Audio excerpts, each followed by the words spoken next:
So, are you trying to import Azure OpenAI embedding from llamaindex but facing the module not found error, that is no module named llamaindex.embeddings.azure OpenAI?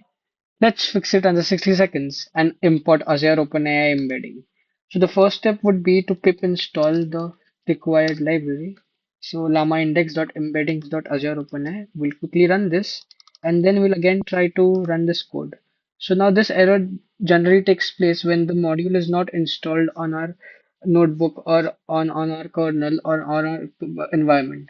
So we'll quickly install this environment, and as it gets installed, let's try to run it again.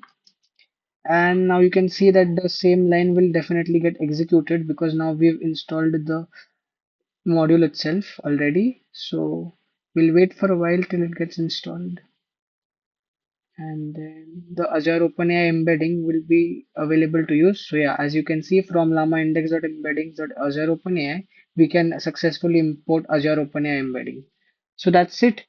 Quick fixes and easy solutions. If you're facing other such similar issues, check out our channel for more quick fixes and solutions. Subscribe to stay ahead and control AI before it controls us. Thank you.